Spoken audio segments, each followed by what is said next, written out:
Hello and what is up YouTube? My name is G3Iron and it's about that time where we ask the question for all of us to make our predictions about 3.11. Hopefully we'll have some news about POE 3.11 in the upcoming weeks here. We are shortly due for either a new league or a new flashback league, one or the other, at least according to the regular release schedule of Grinding Gear games for Path of Exile. So our topic today and our question that went out to the community is, what do you want to see Grinding Gear games do with the 3.11 release, and what do you expect GGG to do with the 3.11 release? You can, of course, drop your comments and make your predictions. You can let us know what you think the color of the league will be, what the mechanical theme of the league will be, whether it'll be really heavy and intensive, something like Delve or something like Betrayal, or if it'll be something that's a bit less intensive as a minigame and a bit more expansive or rather dense in terms of monsters like Delirium or Metamorph. Do you think that Grinding Gear Games is going to rework anything? Maybe an ascendancy, maybe a particular itemization type, or maybe a particular mechanic presently already fulfilled in the core gameplay experience? And lastly, let us know if you think there's going to be any new currency that's going to be added in 3.11. So that was the question that we asked. Let's dive into some of your responses as a community for your 3.11 predictions. The very first comment on today's thread was just too good to pass up. It's from Midnight. Midnight says, gray on gray was too easy to see. I'm assuming he's referencing their Delirium. So I'm thinking that they will do black on black this league. Which, as if there's not already enough tough stuff to see in Path of Exile, I can guarantee if they go black on black that there will for sure be added in on death effects that will probably come in a shade of black, and then there will also be some sort of new massive slam from a new massive boss that will also be layered in various shades of black. Alex said, I think they need to balance auras, not talking about herald stacking. There are too many auras that are useless without a good watcher's eye, and grace and determination should be 35% auras to be brought in line with discipline. And as for cluster jewels, make them core and not tied to Delirium, and make it so the notables don't stack so not every build with voices is broken. This is a really, really interesting approach and a great point from you, Alex. I think what is far more likely to happen is rather than grace and determination being brought down, we're far more likely to see discipline brought up. That's just my gut in terms of a nerf rather than a buff to those things. And in regards cluster jewels, one of the most elegant solutions that I've actually heard regarding stacking of cluster jewels has been to simply to move some of the more broken medium clusters or medium notables that are available on medium jewels, move them to large cluster jewels, which would then force players to choose whether or not they're going to use a rare cluster jewel or use voices in order to stack more medium of those notables. So that's a very, very elegant proposition, and I love what you're thinking, and I love the discussion that you bring up, Alex, with the reservations. Tinda Kappa says, optimization, I can play games that released this year and last year on ultra settings, but I can barely run POE. Also, more sliders in the settings, more customizable UI, and a nerf to flasks. Maybe a hard cooldown of 2 to 5 seconds, so smashing my keyboard every 2 seconds is boring AF. After 4 to 5 hours of playing, I feel my left hand doing that motion for the rest of the day. Sometimes I dream of pressing my flasks in POE. It's full-blown PTSD. 100% flask uptime makes no sense. They might as well be regular pieces of equipment. Tinda, I absolutely agree with you in regards to flasks as being permanent pieces of equipment. It completely defeats the entire idea behind having risk and reward and having some level of skill placed into flasks that make them a consumable option. And it really is something that Grinding Gear Games way back early on in Path of Exile's development, when they were talking about flasks and why they designed them the way they designed them, and whenever a nerf has come out or a change has come out to flasks, it's been in reference to that early design choice about making flasks interesting, unique, and hopefully thoughtful about your usage. And right now, as you've said, it's simply brain dead. You press them and you keep them up all the time. The next comment guesses that red is going to be the theme of this particular league, which we haven't had a red theme, at least that I can think of, for quite some time. You might say that maybe back in Bestiary there was a bit of a red theme to it, but really that would take us back to the Vol and maybe to Incursion. Those would probably be the two that really have a bit of red in them. Incursion had a bit of green in it as well, and maybe a bit of yellow gold. Also, some sort of side area missions like Delve or Synthesis with a hard boss fight, a rework of Synthesis crafting. Oh, wouldn't that be amazing? If Synthesis came back in 3.11, I would be so happy. Maybe they can introduce synthesis back with some sort of new crafting currency, right? Rather than maybe making synthesis into this whole massive sideboard of a thing, which oftentimes when I talk with players about synthesis, because we've kind of, for whatever reason, become like a haven for like synthesis loving rejects of the rest of the POE community. Like we're all hanging out together here in G3. And when we talk about synthesis, oftentimes the things that we talk about enjoying from synthesis are the incredibly powerful options and items and risk and reward for crafting that was available in synthesis.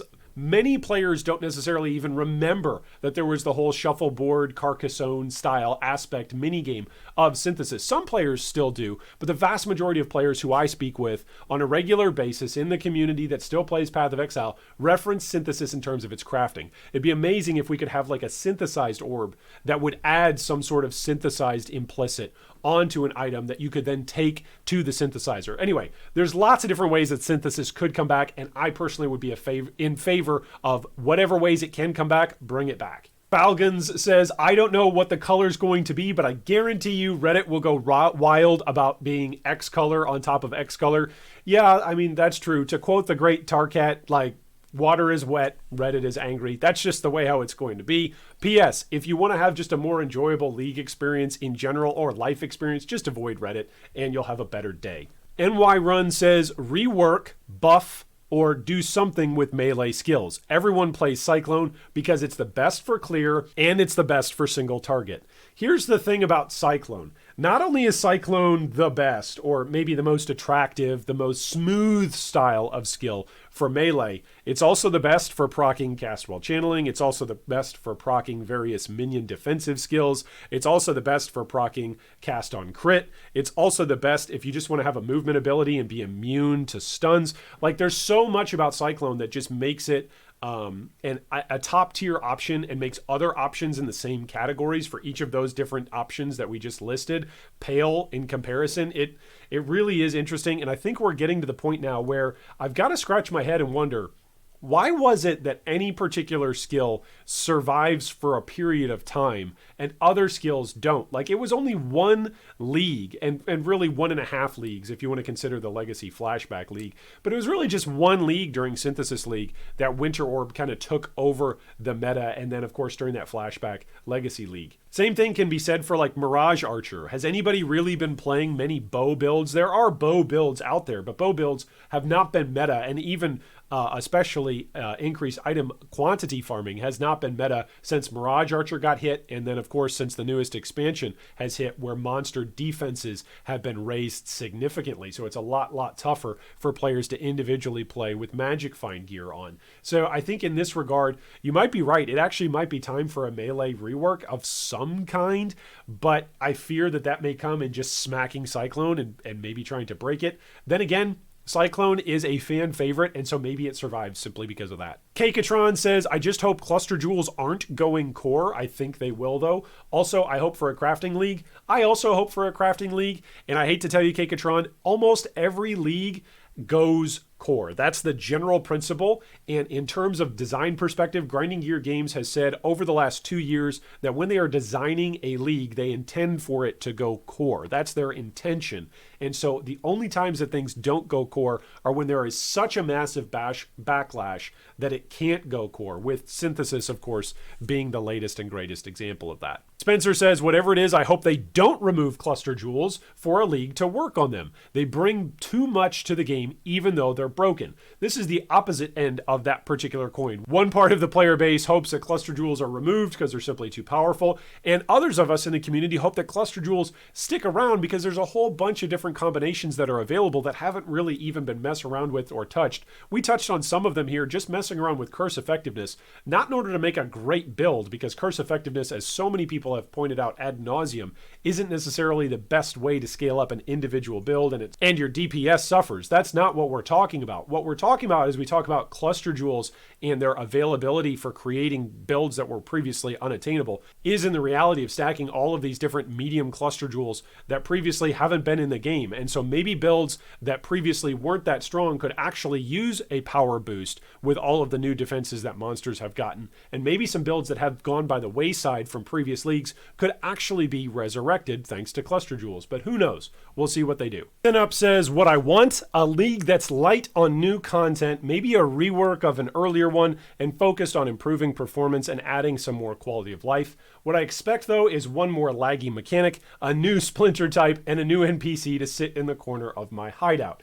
Now, here's the reality of it. GGG has commented on this. For those of us crying out for an optimization league or crying out for just taking a league of new content off, that will seriously hurt the business side of grinding gear games.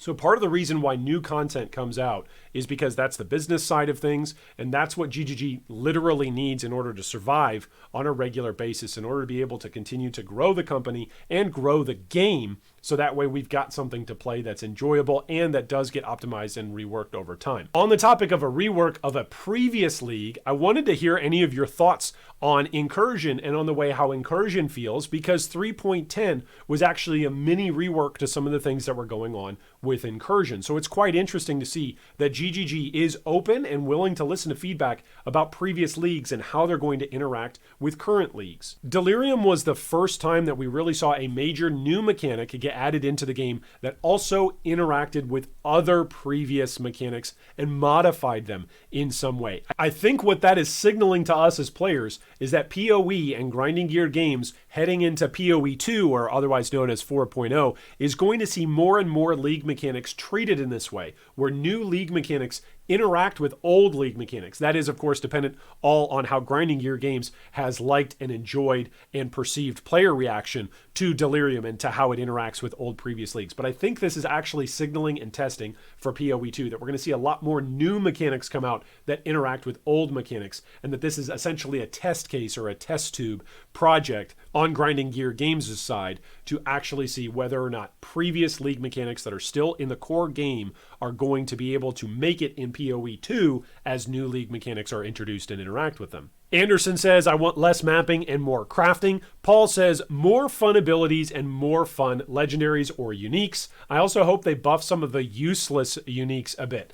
Now, in terms of useless uniques, one of the things that I like to point out and remind people are that in Path of Exile, oftentimes a unique is deemed useless according to the meta, and then all of a sudden somebody will pick up a build or they'll piece something together, and something that used to be very obscure, very borderline useless or undesired, all of a sudden shoots up in price, shoots up in value, and becomes a core component to a new build or to a new build enabling mechanic. So while yes, there are a lot of uniques that simply just have terrible stats on them and they don't have any unique interactions, there's also a lot of these uniques that are in existence in Path of Exile's history that maybe have had a history of being thrown by the wayside and then someone will resurrect it down the line. So I agree with you, Paul. I think it would be great if we've got more of those truly unique uniques that are in Path of Exile that aren't simply stats presented in a unique way, but rather are actually unique mechanics implanted on a particular piece of gear. Jave also wants synthesis to come back and be super customizable. Spencer says, I'm hoping they integrate the league with the new Watchstone Atlas system. It got stale for me already, and they could easily do something with it, like maybe a story league where you pick a side of the conflict and can socket new Watchstones to play out scenarios and customize maps even more. Spencer, I think that's a great suggestion. I think it harkens back to something that was around in the previous expansion with Path of Exile, with the war between the Shaper and the Elder and how we really participated in that and chased the Elder or chased the Shaper around our particular maps. I think that's a great suggestion, and I think Watchstones add a new layer to that entire scenario that could make for a very, very fun system. Momo also wants synthesis crafting back. Hello, and shout out to all of my synthesis war-torn, war-forlorn brothers. Booty Warrior says red on black color theme. I think there's a lot of folks who are either leaning with like red or black. I think we're pretty much done with purples, blues, and greens, at least as of now. Wait until 3 weeks from from now when we're all excited about another green league or another purple league. Stefan says maybe they will implement the new gem system already. And isn't this the last one until POE 2? Maybe a mashup league with 3/4 of the league mechanics from previous leagues. Stefan, so there is no current timeline on POE 2. We have no release date for it. So please, please, please remember, let's just all hold our horses. We have no release date for POE 2. Now, that being said, and this will be another discussion at some point that we'll have down the line, there's some very interesting details about POE 2 that we know about, and some very interesting details that we don't know about that actually might lead into some sort of timeline. That deserves its own conversation in and of itself, but just to clarify, at the moment, Grinding Gear Games has announced in the past that we are operating on a 3-point something scale until 4.0 POE 2 is fully ready to go. So I would imagine with the last couple of months, with work being shut down in New Zealand where Grinding Gear Games was headquarters and all of the workers who were there were forced to disperse and quarantine for a time, I can expect, and I think we all in the community should expect, to give a little bit more slack when it comes to 3.11 and a little bit more slack on whatever date it is that's coming with POE 2. I know a lot of us inside the community, inside the gaming community at large in general, are pretty critical whenever a game gets pushed back beyond a date. And in this regard, this is where some of the wisdom of Grinding Gear Games' perspective when announcing POE 2 and 4.0 during ExileCon actually is revealed. Imagine, for instance, if Grinding Gear Games would have given us a date for POE 2. Doesn't matter if the date was sometime in 2020 or sometime in 2025. It doesn't matter what the date was. But imagine if they would have announced a date. Now we've had this global pandemic happen that has definitely caused a logjam in a lot of different systems, in a lot of different homes, and in a lot of different gaming communities. Heck, there's a bunch of us inside the G3 gaming community that have been impacted due to this global pandemic. So if there would have been a date that would have been put on the release of POE 2, again, regardless of when that date would have been put, it certainly would have had to have been pushed back. And that would have certainly generated some feedback, some lashback, some negative criticism even from us inside the gaming community saying, oh, you said you were going to deliver the game at this point, now you're not. So regardless of the wisdom of giving dates and pushing things back, I think there's actually some wisdom in the approach that Grinding Gear Games has had regarding POE 2 and 4.0, simply saying, hey, this is what we're working on, this is what we're working towards, but it's not ready yet, and we will let you know when it's ready. Tiki says performance improvements and cluster jewel removal. One of Daz says legacy league with coins, and then again push hard for 4.0. Paul says purple with two-handers and delve. Paul, I'm with you here. Two-handers absolutely suck right now in comparison with all of the other options that you've got. Here's part of the problem with two-handers. Two-handers require that you simply give up a whole bunch of extra stats. And so unless there's some sort of new addition or new rule that is applied to two-handers, like they just get an extra layer of stats, or rather than as a rare item, it has 6 affixes on it, maybe it has 7. Like unless you start to do something that's drastic improvement to two-handers, there's simply not that much that two-handers can do in order to compete with either dual wielding or even sword and boarding, or of course even single casting with wands. The improvement to allow for wanders to use shield charge was yet again another smack in the face to two-handers, simply because it meant that wanders who maybe would have been using a staff, or wanders who would have been considering other sorts of options other than a wand, now could definitely lock in and say, yep, this is really easy. I'm going to plug and go for my DPS on my wand, and I'll plug and go for my shield charge and for my defenses to be loaded into my shield. Meanwhile, two-handers are like, wait, I'm a dude with like this big massive two-handed axe and I do less damage than that guy over there with a flimsy Harry Potter wand. Anyway, it sucks to play two-handers right now, and I wish there was something that we could do about it. James says, what I would like to see next league is the absence of yet another item that I have to put somewhere. In other words, like oils or splinters or catalysts. And I'd like to have some sort of crafting system similar to synthesis. James, what if our earlier pitch was what came to place? What if there was something that you'd have to put somewhere, similar to oils, splinters, or catalysts, some sort of orb that would be new and introduced with the league, but it would allow us to actually craft in a way like synthesis crafting?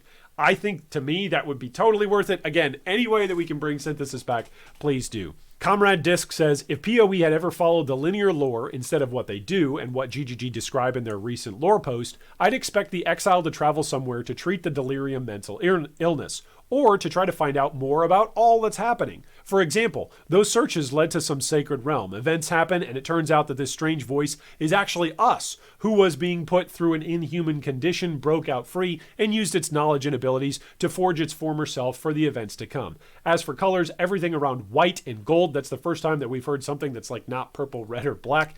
Currency, unholy orb or orb of decay or an orb of defilement. And then mechanics, something a little bit like D3 riffs. And then lastly, PS, bring synthesis back. Mr. Lava chimes in and says, it will be a very complicated league. I'll need 5 leagues to understand how it works. Then you'll need to open up 20 browsers to see how to go about it.